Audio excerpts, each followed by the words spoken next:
Hi everyone, you're welcome to another video. The problem before us is to answer the question, does the given series diverge or converge? Now, to solve this problem, what we need to do is take a look at what we have inside of this bracket. Look at the base of what we have here.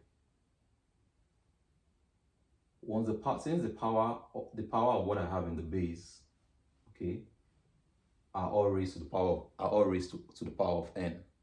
I can factor out the powers outside of the bracket here.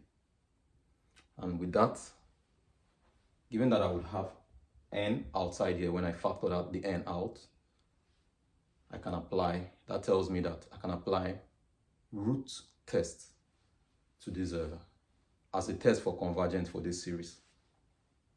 So let's get into it. And root test is the formula for root tests, okay, is root test says I should take the limit as n goes to infinity of an, of the absolute value of an to nth root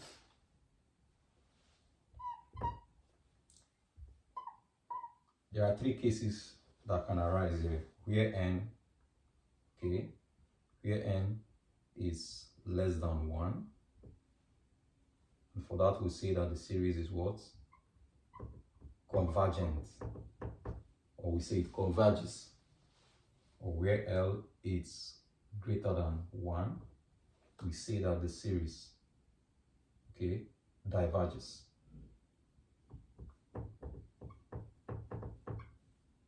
Or is divergent, we'll say it's a divergent series. Now we can also,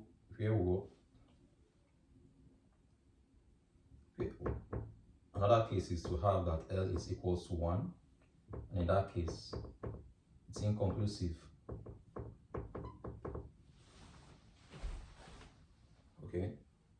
Now, so let's solve the problem here. Now, take limit as n goes to infinity of absolute value of minus 1 raised to the power n raised to the power n over 3 raised to the power n raised to the power 3 plus 1 all raised to the power 1 over n. Now, since I have an absolute value here and I have an alternating, I have minus 1 raised to the power n, which will be an alternating sign as n goes to infinity. Positive, negative, as I keep changing, and n will be changing into positive, negative as. So what will happen is that I can cancel with this absolute value to cancel whatever negative sign. So I will only have positive here. So n is equal to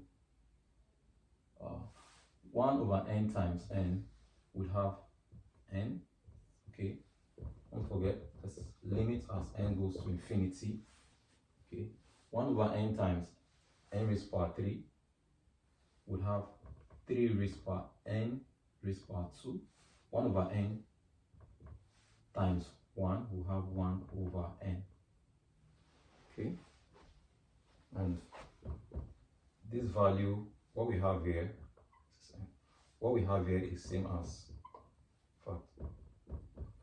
limit as n goes to infinity, what we have here is the same as n over 3 raised to the power n raised to the power 2 times 3 raised to the power 1 over n.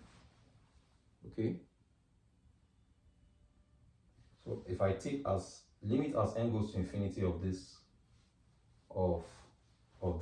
would be equals to, we'll have infinity here, for this expression here. In fact, this will go to 1 as 1 over n goes to as 1 over infinity. In fact, what all of this would be, 1 over infinity would make all of this to be 3 raised to the power 0, and that's equals to 1. So here, what we'll have here, 3 raised to the power infinity squared, so it will also be infinity, we'll have infinity.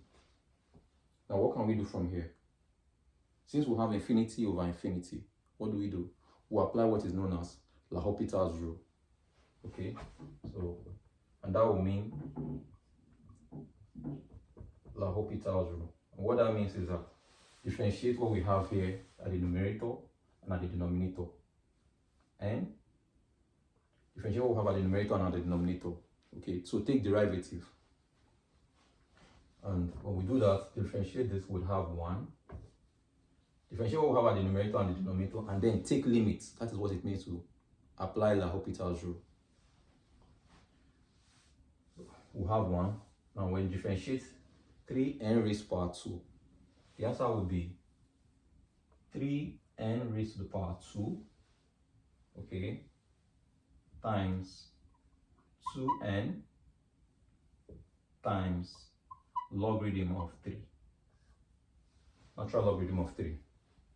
Okay, so apply limits as n goes to infinity.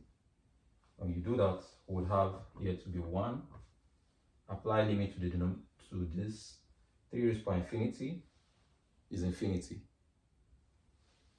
2 times infinity is infinity times infinity. Logarithm, in fact, everything here will be infinity, and it is equal to 1. In fact, this will be equal to 0, which is less than 1. So our series here converges. Okay, it converges.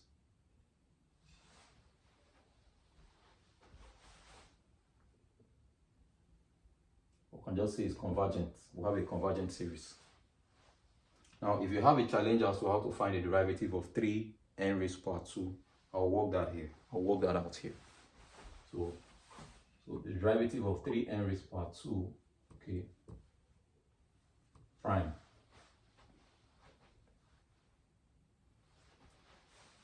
This series is convergent. We've completed the solution to this problem. And I'm only trying to solve, I will express this, show the full working of how I got this, just to carry everyone along. So let's say, let y to be equals to 3 raised to the power n raised to the power 2, and let g to be equals to n raised to the power 2. Okay. So therefore, the y, the n. Now, what formula can we apply here? Okay, take a look. Y here, n here is a function of g, and g is a function of y. So what formula can we apply to that? What derivative formula? That's chain rule. Okay, we can apply chain rule, or what is known as function of a function. Okay, so the y dn is equal to the y, take the g times the g over what? Dn. Okay, the y dg, derivative of y with respect to g. Okay, so this is also same as 3 raised to the power g. Y is equal to 3 raised to the power g. So when I differentiate y with respect to g, we'll have 3g ln 3. Okay, when we differentiate dg dn, differentiate g with respect to n, with its 2n. Now substitute g is equal to n squared, so substitute n squared for g. So 3 raised to the power n squared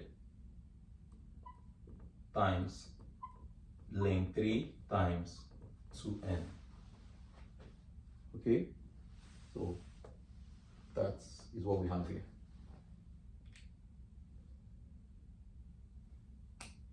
All right, I hope this helps. You're welcome to share the video if you find this video useful, and share, like, and comment at the comment section if you have any contribution or anything contrary.